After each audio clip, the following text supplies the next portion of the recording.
I could have made choices at any point that would have put me onto a more financially stable path, but it wouldn't have felt authentic.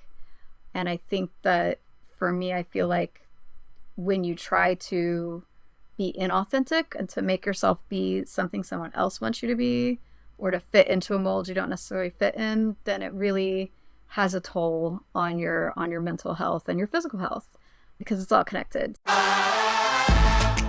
Welcome to Small Acts of Rebellion, a podcast where the unspoken narratives at the intersection of our personal and professional lives come to light. I'm your host, Heather Pridemore, your guide on this journey of discovery and defiance. Join me as we uncover the rebellious spirit that shapes our careers and lives. It's time to own your story. Are you ready? Today's guest is Stacey Stormes. Stacey is an interdisciplinary artist and multi-passionate entrepreneur working in the arts and maker spaces. Stacey's background includes video production, arts education, and nonprofit admin. A lifelong learner, Stacey loves research, collaboration, and any good puzzle.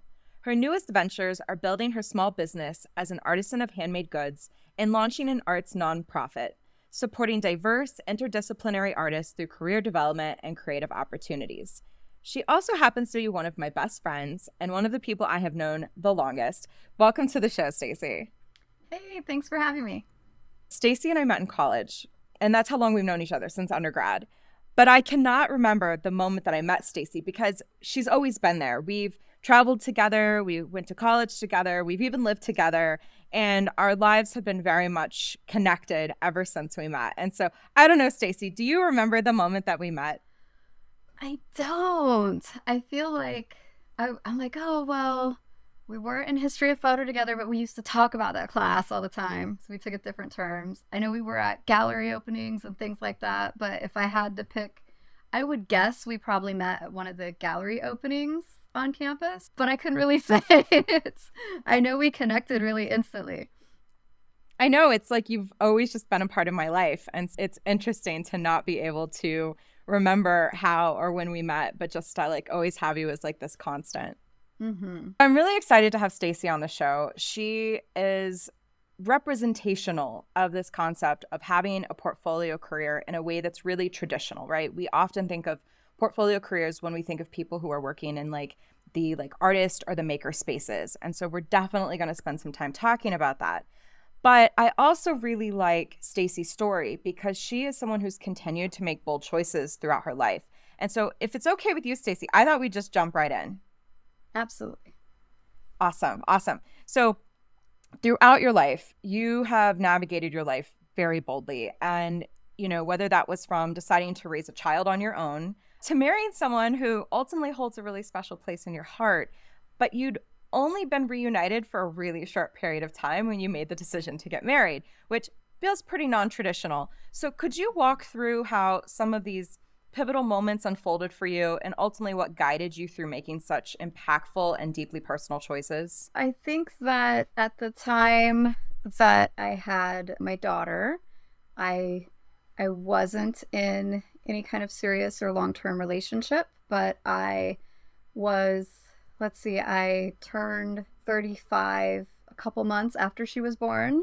So I was just below the threshold of being a geriatric pregnancy, which is crazy that 35 is the threshold for that. But I felt like, it was happening at the time it was happening was a sign that it was meant to be and that I was ready for it and didn't really need a partner to be a good parent. So I just went for it and we did great. I feel like Griffin really kind of just fit right into my life and she just kind of went right along with me wherever we would go. And so she was very independent and creative at a very young age. And then with my partner, we met actually at a job when we were 18, I think 18, and we were rollerblading and flyering houses and neighborhoods with pizza coupons. So we would skate for 4 hours a day, a few days a week, and just got this really awesome friendship and kind of fell in love during that process. We dated for 1 week when we were young. And then we just kept in touch on and off for our whole lives. We would have periods on and off where we talk more or less. And maybe about 6 months before we got married, he started talking to me a lot more, and we started talking on the phone, and I just put him on speaker while I was cleaning the house, and we'd end up talking like just as we went about our day and have these 5 hour long conversations, and just really built up. And we hadn't seen each other in person for something like 18 years. I moved out to Colorado, and I was going back to Florida for the holiday break, the winter break from teaching. And I go up and north through Indiana and would stop and visit my family in Indiana on the way back. And he said, well, why don't you go the other way and stop by Texas and hang out? And I said, okay. So I came back through and drove through Texas and stopped to see him. And I don't know if it was the first night or the second night that we hung out, but he just kind of looked at me and he says, well, we could just make it official and go get married. And I said, when? He said, well, how about like tomorrow or the next day, whatever it was. And in Texas, I think you have to wait a few days to get married from when you get your license. But he lived pretty close to the border there. And in Oklahoma, you can get your license and get married right then and there. And so we went to Love County, Oklahoma, and got married. And I called up my parents like the day before and was like, so just so you know, tomorrow I'm doing this thing. And I think everybody thought that it was kind of crazy, but I thought about it and I said, there's not really been any point in time in these 18 years where you would have said that my answer wouldn't have been yes. We've just always kind of had that connection and knew, that it would work, and it did. And he's a amazing and supportive partner who believes in me, I think, more than I could ever. Like, he makes me believe in myself more because he's just so hype about everything I do. And the great thing about that is that anytime I want to invest in my business or my personal growth, he's always like, do it.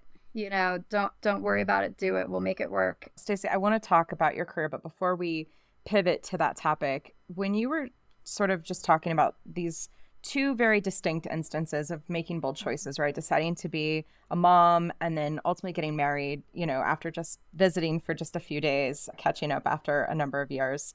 I was just thinking about other choices that you've made throughout your life, right? You've been to international countries where you've stayed for extended periods. You went to graduate school in a totally different city and state with a very different weather pattern. Yep. And so all of these things really could be considered fairly bold choices. But as you were talking about the support you get from your partner, I was wondering, do you feel like in lots of other ways that you've also felt that same type of support as you moved through? And I guess the reason I'm asking is because I'm wondering if that's the key to being able to make these types of bold moves, is sort of having a support system who just sort of like gets you. Yeah, I think I'm pretty fortunate with the parents that I have. That my dad was an artist as well. So is. My dad's a photographer. And my mom was an English teacher and was the drama club lead or faculty support in the high school she taught at in Indiana. And they kind of made this big leap to move us to Florida when I was about 10 so that my dad could open up a studio. We're from a very small town in Indiana where there just wasn't a big population to support a small business. So they made this kind of big leap to move us to Florida when I was pretty young. So I saw that modeled. And then, I've always been a little bit quirky, I guess. Like, I've always kind of had my own way of doing things. And my parents haven't really, they might not always understand my perspective on everything, but they're always very supportive and have allowed me to be a free spirit even when I was younger.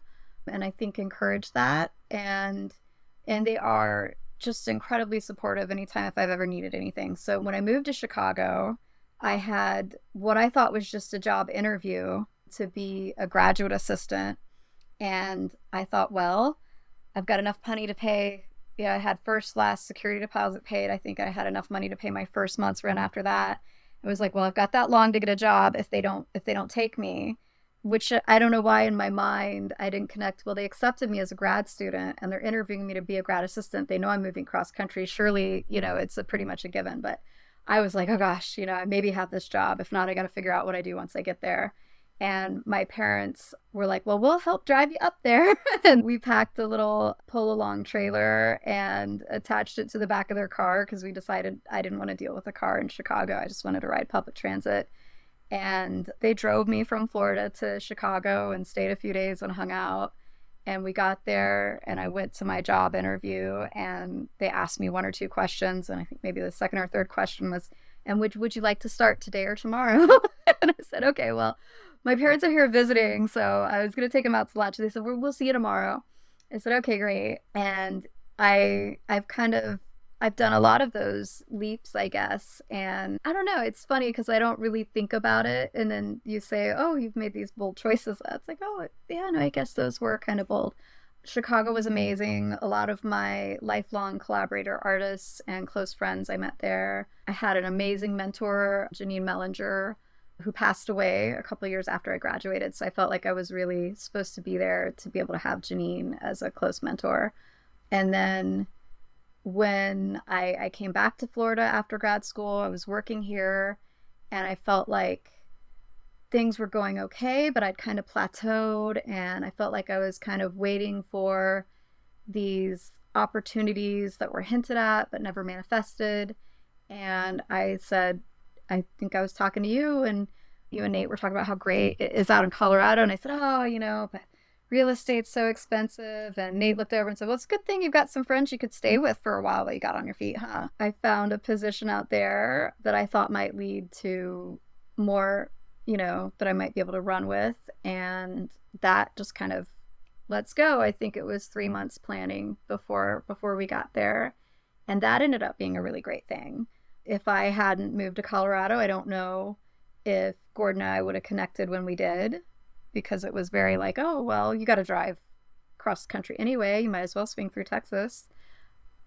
And it definitely put me in a place where I got to work with some really great colleagues. I got to work at a really special college that has a really strong commitment to diversity, equity, and inclusion. So I got, I think, a fairly unprecedented level of inclusive excellence training, which is kind of a passion area for me. I did end up staying in Florida after the pandemic because I felt like my parents, which was also kind of a big leap because I got promoted. I got promoted to lead faculty and I got tenure, and they were going to start that next semester. If I'd gone back face to face to Colorado, would have been the first term I'd worked with tenure and lead faculty position. And I saw how connected my kids were with my parents, and I knew we didn't have that support system back in Colorado in terms of childcare. And at that point in the pandemic, they didn't have vaccines for younger kids, and we just all of these different things that I'd been building this career path for a couple of decades and really had finally hit some goals. That was the goal: become lead faculty, become tenured, maybe eventually move into admin. And that was my path, I thought. And then I had to weigh that against family. And I decided that that's maybe right for me career-wise, but family-wise, I needed my kids and my parents, and I needed us to all be around each other for a while. So we made that big leap to come back to Florida. And then that meant kind of going back to exploring different career paths and back to that more freelance and portfolio style career than what I had been doing. So I want to circle back on decision making, but before we have that conversation, Stacey, I do want to talk just a little bit more about your career. And so you've already started alluding to a little bit of this intersection between your personal and your professional life and how those things have impacted each other. You've made a lot of fearless decisions. And so I think, I'm curious, how has that boldness translated from your personal life into your career? This may be a weird way of phrasing it or starting off, but I have kind of as a reminder, I have a full back piece that is a phoenix. And so whenever I am worried about if I let go of something to reach for that next branch or to reach out to something new and different, that anytime I kind of have to like burn everything down, that the rebirth works out just fine. I feel like that's kind of been a thing for me in my life, that whenever I'm kind of afraid, and I don't know that my decisions are fearless so much as I just am very comfortable pushing through fear, because I definitely have tons of self-doubt and just go for things anyway a lot of times. So with my career, I think that part of that is being an interdisciplinary artist in my approach. But part of that's just because I love learning and I love doing different things, keeping things mixed up. But by being an interdisciplinary artist, it's weird because, you know, from the academic world, most artists tend to be, they're a photography major and that's their background, so they're plugged in to teach photography, or they're a painter and that's all of their degrees and everything kind of lines up and they're really easily slotted in. And for me, it's been kind of a blessing and a curse at times, because it's maybe a little hard for people to envision everything that I can do. But then they're like, well, I can have you teach anything. Like, if you're comfortable teaching it and we feel that you're going to get the outcomes, then by you being an interdisciplinary artist, I can plug you into different places. I find that I've had times as adjunct where I was offered classes that I really didn't feel confident with when I was offered them. And you're at that point when you're adjunct and you're trying to make ends meet and you're trying to expand your teaching, especially like early in your career, where you just say, yeah, I can figure that out.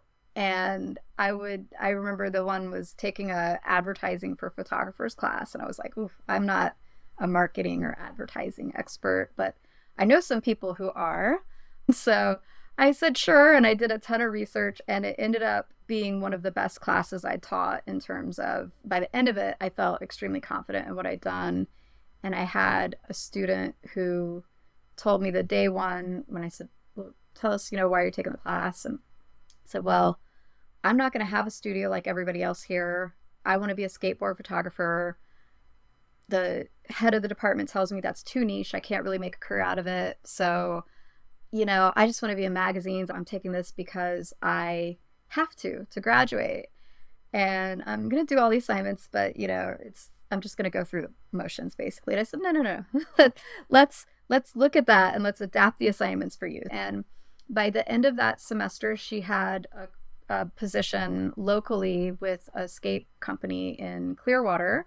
And within 6 months, because she was close to graduating, she was moving out to California to work full time doing, I think she picked up some other sport type stuff, but mostly skateboard photography. And that made me feel so good and confident that now anytime I have an opportunity where I'm not that comfortable or I need to stretch myself or research, I know I'm really good at research. I know I'm really good at kind of listening to people and figuring out what it is they need support with. And I'm not afraid to go for things that might be a big stretch for me. So I guess that would be how it translates to career. It's interesting to me, Stacey, coming from more of a corporate perspective. A lot of the words that we used even in your bio, right? Things like multi-passionate, interdisciplinary, and even in that story you just told, what we're really talking about are transferable skills. And I think in the corporate space, similar to the story you were telling, sometimes we feel like we are either forced to sort of niche down, or, we feel like we get stuck, right, in a certain type of role because we've chosen to continue to follow positions in a certain vein, or we might be discouraged from being interested in too many things, because then it makes it a little more difficult maybe when we're applying for a very particular role. And from my perspective, and probably because I'm also a multi-passionate, kind of person, I actually don't think those are bad things. I don't think they're bad characteristics for people to have in various types of careers. But I do think sometimes the key is the branding, right? It's how do you position those skills or that experience or that, multi-passionate.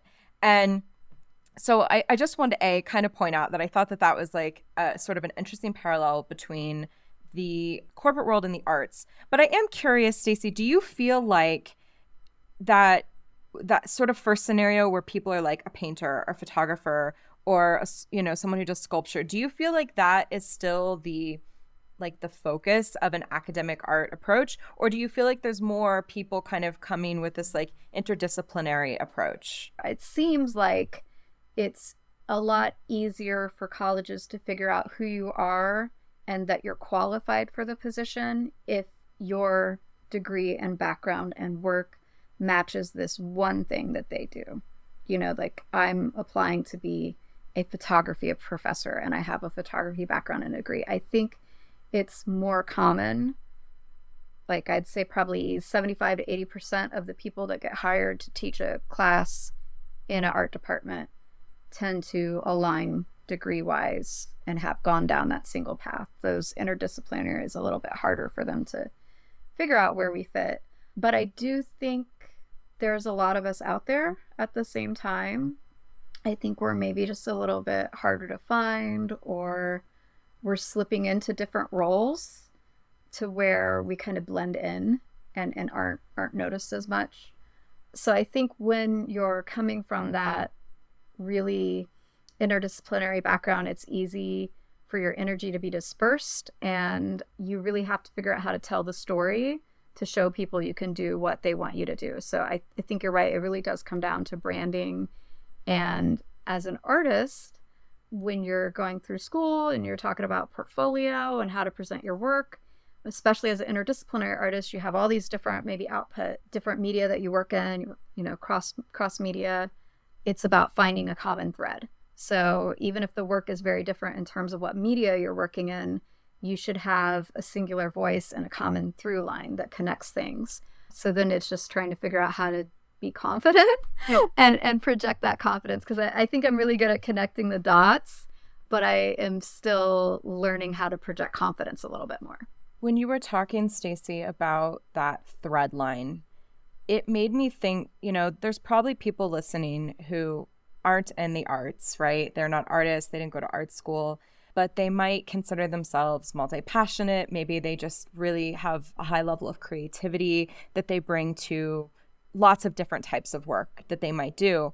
And so as you were talking about that thread line, I was thinking about how, in my own personal reflections, I often can find, like you were saying, the points that connect.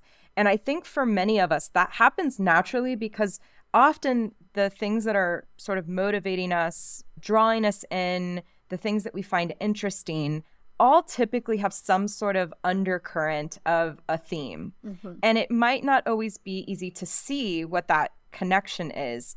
And that's where it can become really helpful to spend a little time trying to understand, like, what are the connection points, because that is going to help with personal branding. And whether that personal branding be just who you present yourself as in the world, or whether that personal branding is a set of assets that you're using to get a job or make a transition or a pivot in your career or life. And so I just kind of wanted to call that out, that I think that thread piece can be a common element, whether you be an interdisciplinary artist or someone who's had a really diverse career path.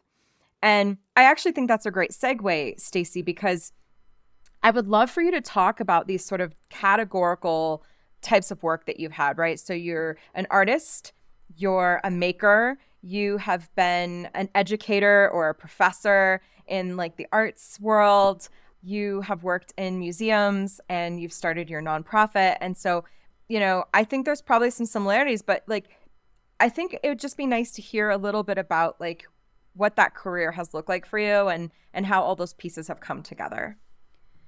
Yeah, well, it's been an interesting journey. So I think that it started really before graduating from undergrad, even, because I started out my very first job when I was 17. You still had to be 17 years old to work at Blockbuster because of the R-rated movies. I worked there on and off, but mostly there for about 7 years while I went through college, and I had them kind of grooming me to become a store and or eventually regional manager. But when I went to study abroad, they asked me, well, when you come back from Paris, don't you want to come back? Because I was like, hey, I'm giving you like several weeks notice. I had picked up a second job and I was going to just do that when I came back. And I said, I'm going to college for art because I want to be an artist. I had looked at the opportunity to come back to Blockbuster or to start working on campus as a video production as a student worker doing the distance learning classes. And it was about a $2 an hour pay cut, which was a lot for me back then.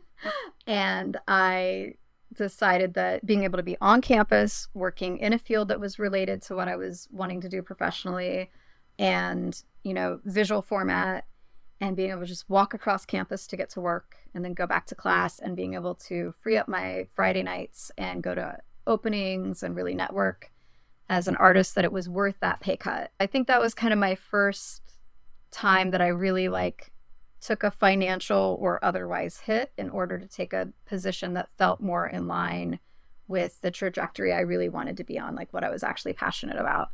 And then during grad school, I worked for the graduate department, and I taught at a tech camp in the summers.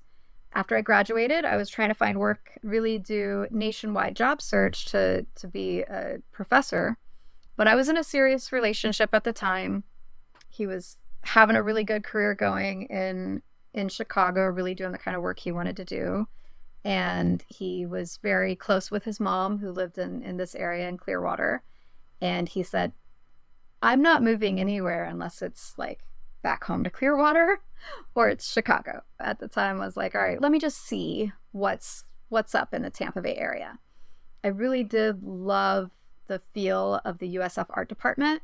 And before I went to go teach, I thought I'd like to eventually teach here. So when I left for grad school, I already had that in mind. And I thought, well, let's see if USF's hiring.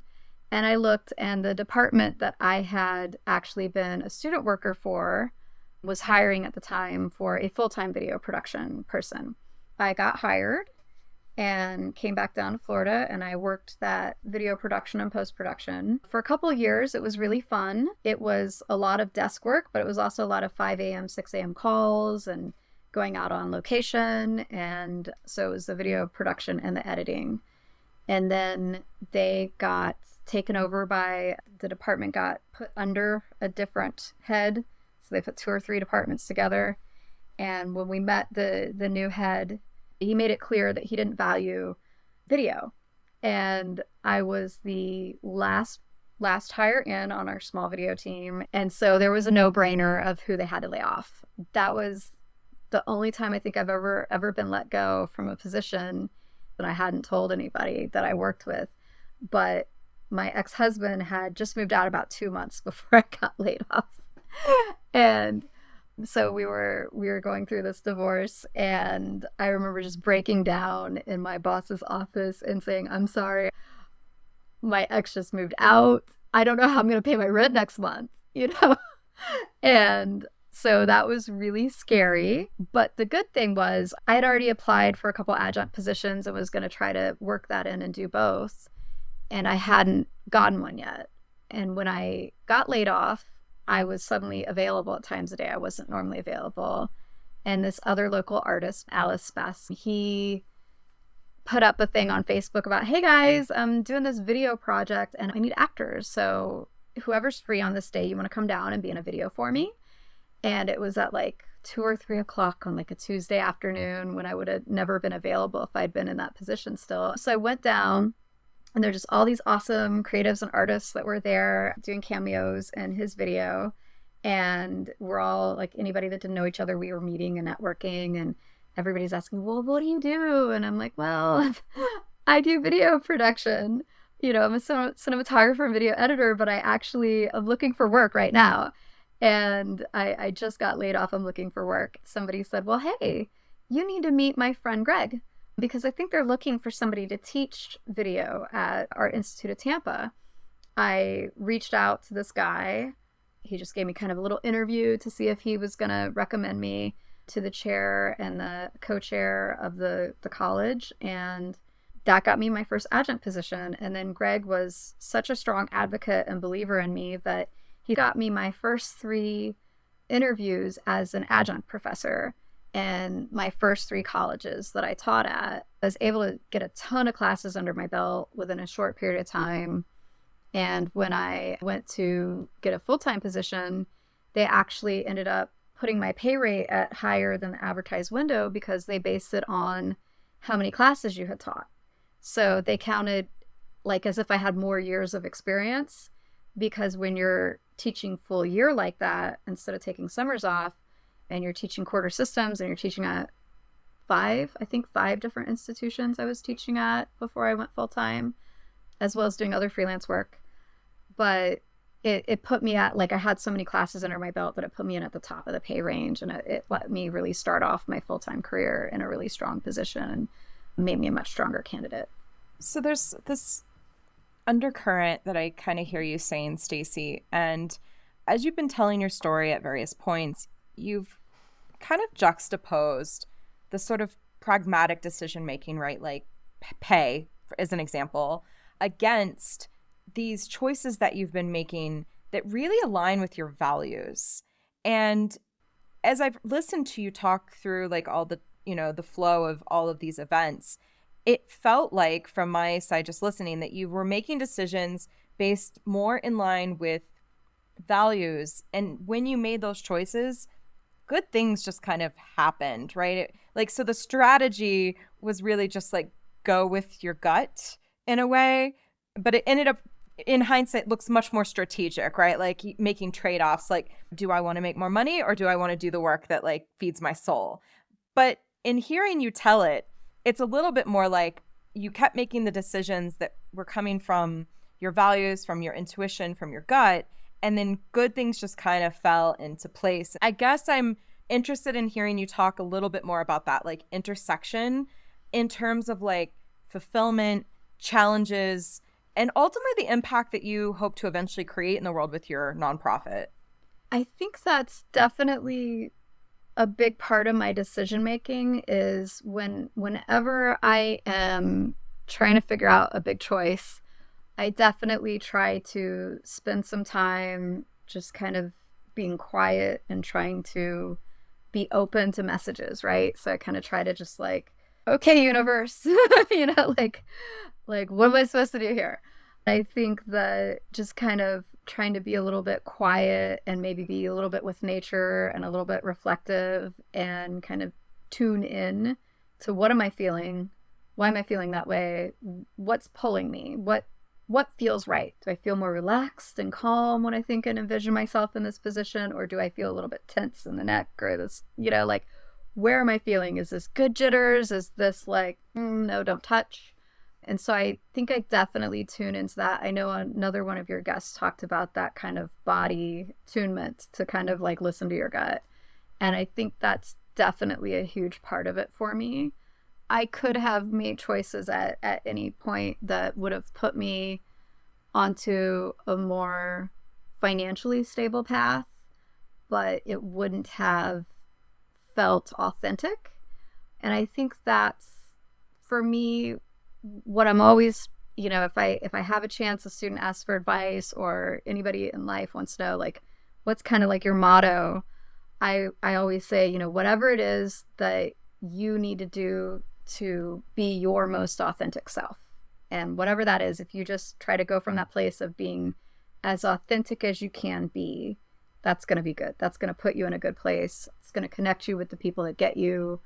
And I think that for me, I feel like when you try to be inauthentic and to make yourself be something someone else wants you to be, or to fit into a mold you don't necessarily fit in, then it really has a toll on your mental health and your physical health, because it's all connected. So I think that I definitely go from a very intuitive point when it comes to things. And I think my values, I've been kind of this little weirdo hippie from a very young age, that I, am really into sustainability and like I will get kind of obsessive into researching things. And I mean, one of the first things I remember really nerding out on being really obsessed about, still an obsession, earthships. So like building with sustainable materials. And I've been, started obsessing with them when I was about 14, 15. And now I'm looking into finally getting the certification, like going through the training and learning how to build these things. So they're homes that are fully off-grid, fully sustainable, closed systems that are made out of recycled materials. So environmentalism has been a big thing, and then community and collaboration. I think if you had to peg my kind of three things that outside of just art, so art, I feel like encompasses all of these things for me. I feel like art is my way of doing these things, but my values are really connected with collaboration and community, with environmentalism and sustainability, and then really with sharing knowledge, like education and science and learning. I'm really looking for kind of the nexus of all these things. And that's really what I want to do with the nonprofit. I have a couple of friends that I met when I went as an artist and did their residency, Jason and Deborah, who run Signal Culture. And I did a week-long residency with them, and they just part of their home and converted it into a studio, and then they had these two little studio apartments and a shared space, and then their space that they lived in, and it was all above a coffee shop that somebody else owned. And it was really cool, and I was super inspired by them. And I've been saying, I just want to do something like that, but I didn't feel like I had the space to do it in my home with kids and a partner and all that. So I've started thinking about, well, what can I do? I'm really, really passionate and developed with online learning and remote work like that. I'm interested in connecting to people from everywhere. I really love ecology. I want to do a physical residency, but I thought it's probably going to be a few years before I can make that happen. So let's try to focus on maybe virtual residencies or artist incubators, things like that, to really help artists developmentally with professional development and finding opportunities and connecting, and let's get that energy going, right? And then I found out that I actually did have an opportunity to borrow a small personal loan, and I purchased this property up in Southern Illinois that I'm very excited about. It's in a very small rural town. It's actually a village. I don't think it's even qualified as a town, but it's only about an hour outside of St. Louis, and then it's about 3 hours from Chicago. So I'm feeling like, okay, I've got friends in Tennessee, I've got friends in Kentucky, I've got a lot of friends that are artists and nonprofit leaders in the Chicago area that are also into this stuff. So I feel like being close to these big cities, it's only a few hours from Indianapolis, right?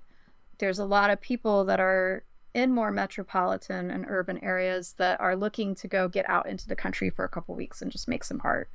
So that's our new project. We're going to try to develop that. I'm going to go up and spend the summer. So I think this summer we're going to be trying to get some infrastructure, and then by next summer have kind of like a glamping style setup for people where artists can come. The organization is called Sense Conflux. So that's because I'm really interested in artwork that's multimodal.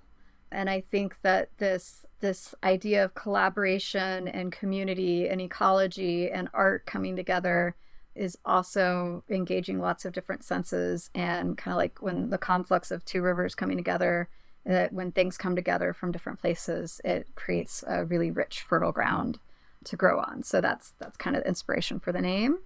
And I'm very excited to get really into the thick of working on it now that I have this time to devote to it. Well, I look forward to seeing how it comes together.